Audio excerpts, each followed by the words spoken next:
ഇതൊരു വല്ലാത്ത നീലച്ചേമ്പ് കൃഷിയായിപ്പോയില്ലേ അപ്പം? കൊള്ള അടിപൊളി. ഒരിക്കലും പ്രതീക്ഷിച്ചില്ല ഇത്രയൊക്കെ കിട്ടുമെന്ന്. ഹലോ നമസ്കാരം, ഞാൻ മിനി. എല്ലാവർക്കും മിനീസ് ലൈഫ് സ്റ്റൈലിലേക്ക് സ്വാഗതം. അപ്പോൾ ഇന്നത്തെ നമ്മുടെ വീഡിയോ എന്ന് പറഞ്ഞാൽ, കഴിഞ്ഞ പ്രാവശ്യമൊക്കെ നമ്മുടെ നീലച്ചേമ്പും അല്ലാത്ത ചേമ്പും എല്ലാം കാണിച്ചിട്ടുണ്ടായിരുന്നല്ലോ. അപ്പം കുറേ പേര് നമ്മുടെ നീലച്ചേമ്പ് കാണിച്ചപ്പം തന്നെ ആവശ്യപ്പെട്ടിട്ടുണ്ടായിരുന്നു. അപ്പോൾ എന്തായാലും ഇന്ന് നീലച്ചേമ്പിൻ്റെ ഒരു വിളവെടുപ്പാണ്. അപ്പം നമുക്ക് വീഡിയോയിലോട്ട് പോകാം. നീലച്ചേമ്പ് നമുക്ക് കിളച്ചെടുക്കാം. അപ്പം നമ്മുടെ നീലച്ചേമ്പ് നല്ലതുപോലെ വളർന്ന് ഇങ്ങനെ പന്തലിച്ച് നിൽക്കുകയാണ്. അപ്പം ഒരു ഇലയൊക്കെ കണ്ടോ, എന്തോരം വലുപ്പം നോക്കിക്കേ ഈ ചേമ്പിൻ്റെ. അപ്പം അതിൻ്റെ കിളുന്ത ഇല, അവസാനം വന്ന ഇല ഉണ്ടല്ലോ, നമുക്കത് കറി വയ്ക്കാനായിട്ട് അങ്ങ് കട്ട് ചെയ്ത് മാറ്റാം. ഇത് തോരൻ വയ്ക്കാനും ഒക്കെ നല്ലതാണ് കേട്ടോ.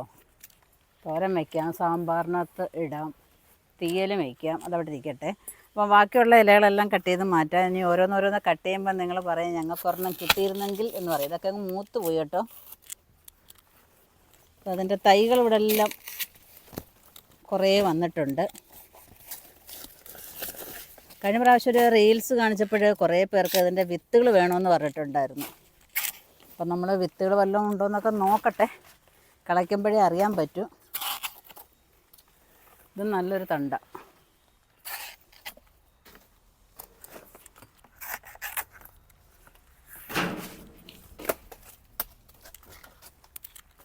ഇനി നമുക്ക് മണ്ണൊക്കെ മാന്തിയിട്ട് നോക്കാം.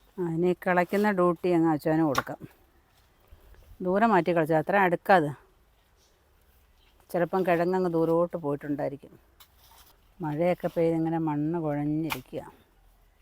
എന്ത് നമ്മൾ നട്ടാലും അതിൻ്റെ ഉൾവശം കാണാൻ നമുക്കൊരു ആകാംക്ഷയല്ലേ. അപ്പോൾ ഓരോന്നോരോന്ന് കിട്ടിക്കൊണ്ടിരിക്കുകയാണ്. അപ്പോൾ ഇപ്പുറത്തെ സൈഡോടെ ഒന്ന് ഇതാക്കാം, എന്നിട്ട് നമുക്ക് പിഴുതിഞ്ഞെടുക്കാം.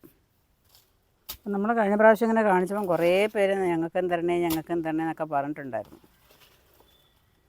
അപ്പം കളച്ച് നോക്കുമ്പോഴല്ലേ അറിയത്തോട് വല്ലതും കാണുമോ ഇല്ലയോ എന്നുള്ളത്. കണ്ടിട്ട് ചേമ്പ് കണ്ടിട്ട് ഒരു ആനയെ പിടിച്ച് കെട്ടാവുന്ന രീതിയിൽ വളർന്നു വന്നിട്ടുണ്ടായിരുന്നു. നമ്മൾ കിളച്ചെടുത്തിട്ട് അതിൻ്റെ ചുവട് ഭാഗം ഒന്ന് പിടിച്ച് നോക്കിയത്, അത് ഒടിഞ്ഞു പോരുന്നു. അപ്പോൾ ഇനി ബാക്കി ഇവിടെ നിൽക്കുന്ന നോക്കട്ടെ.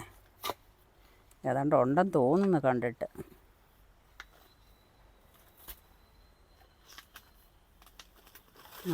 കൊച്ചു കൊച്ചു വിത്തുകളുണ്ട് കേട്ടോ. ഇങ്ങനെ നീളത്തിൽ പോയിരിക്കുക കണ്ടോ. ഇനിയുണ്ട്, എല്ലാം അങ്ങനെ പറക്കിയെടുക്കാം. നമ്മളിത് 2 വിത്തിൽ തുടങ്ങിയ ഒരു വയലറ്റ് ചെമ്പിൻ്റെ കൃഷിയാട്ടോ, നീലച്ചെമ്പിൻ്റെ കൃഷി. പിന്നെ അടുത്ത പ്രാവശ്യം നമുക്ക് ദാണ്ട് അതൊക്കെ കട്ട് ചെയ്തിട്ട് അങ്ങ് നട്ടാൽ മതി. ഇത് കൊള്ളാമല്ലോ, കളച്ചെടുക്കാൻ ഭയങ്കര പാടാന്നല്ലേ. അപ്പോൾ ഒരെണ്ണത്തിൽ തന്നെ കുറേ കിട്ടുന്നുണ്ട് കേട്ടോ.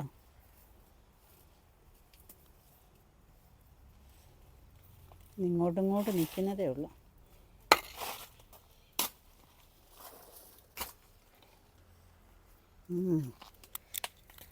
ഉണ്ട് കേട്ടോ.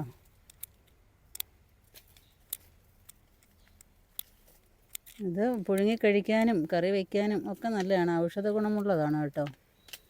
ഇതൊരു ജനുവരിയൊക്കെ ആകുമ്പോഴാണ് ശരിക്കും കിളക്കേണ്ടത്. അപ്പം നമുക്കതിൻ്റെ ഉൾവശം അറിയാനുള്ള ഒരു ആകാംക്ഷ. അതാ നോക്കിക്ക്, ഇഷ്ടം പോലെ വരുന്നുണ്ട്. അടിയിലോട്ട് അങ്ങ് പോയിരിക്കുക കിഴങ്ങ്. നമ്മളിടയ്ക്ക് ചാരമൊക്കെ ഇട്ടിട്ട് നല്ലതുപോലെ മണ്ണൊക്കെ കയറ്റി കൊടുത്തിട്ടുണ്ടായിരുന്നു കേട്ടോ. ചേമ്പിന് ഏറ്റവും നല്ല ചാരമൊക്കെ ഇട്ടിട്ട് വെട്ടിയടിപ്പിക്കുന്നത്. ഉണ്ടോ ഇറങ്ങി വരുന്നത്. അടിപൊളി. ഇനി കിടന്ന ഇതും നല്ലതുപോലെ കുറേ കൂടെ വലുതാവും കേട്ടോ. എന്നാലും നമ്മുടെ ശീമച്ചേമ്പിൻ്റെ അത്രയും വലുപ്പമൊന്നും വയ്ക്കത്തില്ല. ഇനിയും കിടക്കുകയാണേ.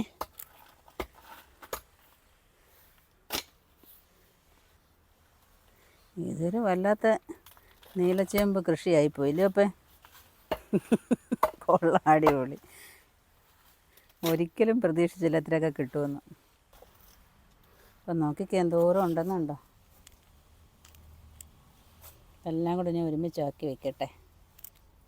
പിന്നെ അതിൻ്റെ തടയുണ്ടല്ലോ, നമ്മളിനി അങ്ങ് ആ കുഴി തന്നെ ഇറക്കി ഇട്ടിരുന്നാൽ സമയമാകുമ്പോൾ എടുത്ത് നമുക്ക് വീണ്ടും കുഴിച്ചിടാം.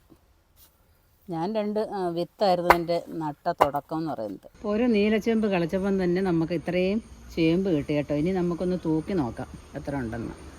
അപ്പോൾ ഒരു മൂട്ടിൽ നിന്ന് നമ്മൾ കിളച്ചെടുത്ത ചേമ്പാണ് കണ്ടോ, 3810 ഗ്രാം. അപ്പോൾ ഇഷ്ടംപോലെ നല്ല ചേമ്പൻ തണ്ട് നിൽക്കുന്നുണ്ട്. അപ്പോൾ അതും ഒരു തോരൻ വയ്ക്കണമെന്ന് തോന്നുകയാണ്. അപ്പോൾ അവസാനം നമുക്ക് ഒരു ചേമ്പൻ തണ്ട് തോരനും കൂടെ കാണിക്കാം. അപ്പോൾ ഇത്രയും ചേമ്പ് നമുക്ക് കിട്ടി. ഇനി ആ ചേമ്പൻ തണ്ടും കൂടെ നമുക്ക് തോരൻ വയ്ക്കാം.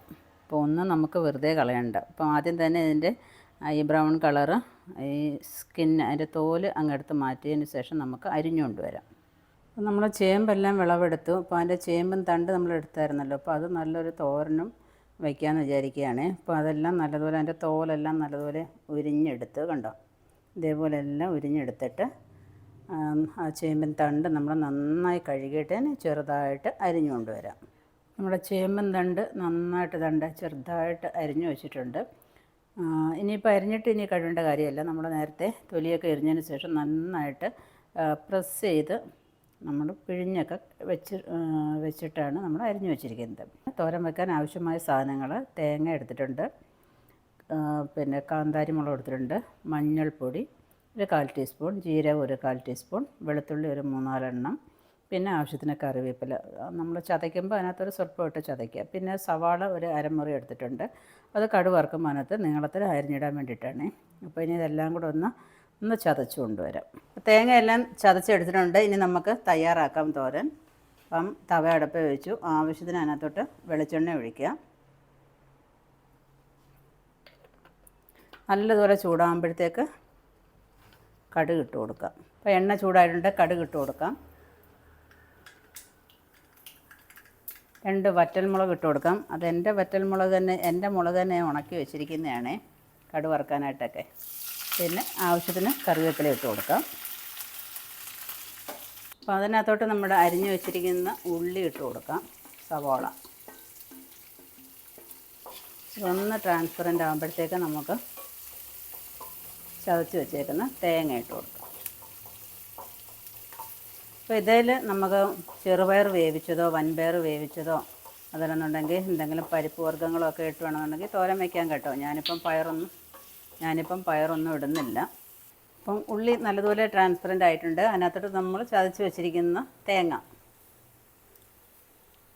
ഇട്ട് കൊടുക്കാം.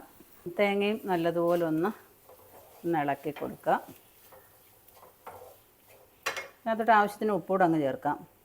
നമ്മൾ അരിഞ്ഞു വെച്ചിരിക്കുന്ന നമ്മുടെ ചേമ്പും കൂടെ അതിനകത്തോട്ട് ഇടാം.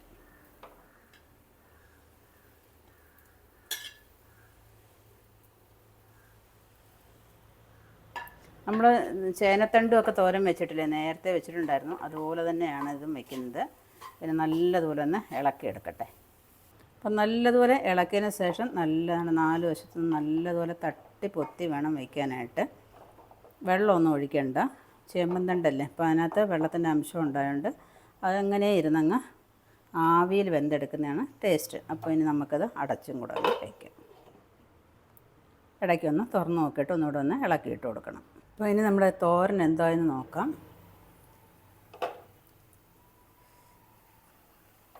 അപ്പോൾ അതുകൊണ്ട് നമ്മൾ വെച്ചതിൻ്റെ പകുതിയേ ഉള്ളൂ കേട്ടോ. ഒരു തണ്ടാണേ. അപ്പോൾ അത് ആവിയിൽ വെന്ത് നല്ല പരുവായിട്ടുണ്ട്. ഒരു തുള്ളി വെള്ളം പോലും അതിനകത്തില്ല. വെള്ളം നമ്മൾ ഒഴിച്ചതുമില്ല. ആവിയിലിരുന്ന് നല്ല സൂപ്പറായിട്ട് വെന്തിട്ടുണ്ട്. അപ്പോൾ ഞാൻ പറഞ്ഞായിരുന്നല്ലോ, അതിനകത്ത് പയറോ വൻപയറോ ചെറുപയറോ ഒക്കെ വേണമെന്നുണ്ടെങ്കിൽ അതിനകത്ത് നമുക്ക് ചേർക്കാം. അപ്പം നമ്മുടെ തോരൻ റെഡി ആയിട്ടുണ്ട്. ഇനി ഗ്യാസ് ഓഫ് ചെയ്യാം. അപ്പോൾ നമ്മൾ വിചാരിച്ചതിനപ്പുറമായിട്ട് നമ്മുടെ നീലച്ചേമ്പിന് നമുക്ക് വിളവ് കിട്ടി. അപ്പോൾ ഒരുപാട് സന്തോഷമായി. ഇത്രയുമൊക്കെ കിട്ടുമെന്ന് നമ്മൾ ഒരിക്കലും പ്രതീക്ഷിച്ചില്ല. അപ്പം അതിൻ്റെ തൂക്കം കൂടെ നിങ്ങളെ കാണിച്ചല്ലോ. അപ്പോൾ ഇത്രയൊക്കെ നമുക്ക് നീലച്ചെമ്പ് കിട്ടിയപ്പോൾ ഒരുപാട് സന്തോഷമുണ്ട്. അപ്പം കുറേ പേര് നീലച്ചെമ്പ് ചോദിക്കുന്നുണ്ടായിരുന്നു. അപ്പം നമ്മുടെ വെബ്സൈറ്റിൽ അവൈലബിൾ ആണ്, ആവശ്യമുള്ളവർക്ക് കയറി വാങ്ങിക്കാവുന്നതാണ്. അതുപോലെ തന്നെ പിന്നെ ദീപാവലിക്ക് നമ്മളൊരു ഓഫർ പറഞ്ഞിട്ടുണ്ടായിരുന്നു. എന്താണ്, 5 വിത്തും അതിൽ കൂടുതലും വാങ്ങിക്കുന്നവർക്ക് 2 വിത്തുകൾ നമ്മൾ ഫ്രീ ആയിട്ട് കൊടുക്കുന്നുണ്ട്. അപ്പം കുറേ പേര് വാങ്ങിച്ചു കഴിഞ്ഞു. ഇനി ഒരു 5-6 പേർക്കും കൂടെ ഉള്ളു ബാക്കിയുള്ളത്. അപ്പോൾ അതും പെട്ടെന്ന് തന്നെ ആർക്കാണോ വേണമെന്ന് വെച്ചാൽ അത് കരസ്ഥമാക്കാനായിട്ട് ശ്രമിക്കാം. അപ്പോൾ അപ്പോൾ ഇന്നത്തെ നീലച്ചേമ്പിൻ്റെ വിളവെടുപ്പും അതേപോലെ തന്നെ നമ്മുടെ ചേമ്പന്തണ്ടിൻ്റെ റെസിപ്പിയും നിങ്ങൾക്ക് ഇഷ്ടപ്പെട്ടു കാണുമെന്ന് വിചാരിക്കുന്നു. അതുപോലെ തന്നെ വിത്തുകളും ഗ്രോ ബാഗും, പുതിയ ഗ്രോ ബാഗും നമ്മൾ ഇൻട്രൊഡ്യൂസ് ചെയ്യുന്നുണ്ട്. അപ്പോൾ ആവശ്യമുള്ളവരൊക്കെ നമ്മുടെ വെബ്സൈറ്റിൽ കയറി ഒന്ന് വിസിറ്റ് ചെയ്താൽ നിങ്ങൾക്കിതൊക്കെ വാങ്ങിക്കാവുന്നതാണ്. അപ്പം നിങ്ങൾക്കും ഇതേപോലെ കൃഷി ചെയ്യണമെന്നൊക്കെ ആഗ്രഹം കാണും. വിത്തുകൾ, ഗ്രോ ബാഗുകളൊക്കെ കിട്ടുന്നില്ല എന്നുണ്ടെങ്കിൽ നമ്മൾ പുതിയ ഗ്രോ ബാഗൊക്കെ ഇൻട്രൊഡ്യൂസ് ചെയ്തിട്ടുണ്ട്. അപ്പോൾ നമ്മുടെ വെബ്സൈറ്റിലൊന്ന് വിസിറ്റ് ചെയ്യാന്നുണ്ടെങ്കിൽ നിങ്ങൾക്കിതൊക്കെ വാങ്ങിക്കാവുന്നതാണ്. അപ്പോൾ നിങ്ങൾക്ക് എല്ലാവർക്കും നമ്മുടെ നീലച്ചേമ്പിൻ്റെ വിളവെടുപ്പും അതേപോലെ തന്നെ നമ്മുടെ ചേമ്പിൻ്റെ റെസിപ്പിയും ഇഷ്ടപ്പെട്ട് കാണുമെന്ന് വിചാരിക്കുന്നു. ഇഷ്ടപ്പെട്ടെന്നുണ്ടെങ്കിൽ ലൈക്ക് ചെയ്യുക, ഷെയർ ചെയ്യാം. അതുപോലെ ഫേസ്ബുക്കിൽ കാണുന്നുണ്ടെങ്കിൽ അവിടെ ഒന്ന് ഫോളോ ചെയ്തേക്കാം. അപ്പോൾ അടുത്ത വീഡിയോയിൽ കാണുന്നവരെ ഞാൻ മിനി. നന്ദി, നമസ്കാരം.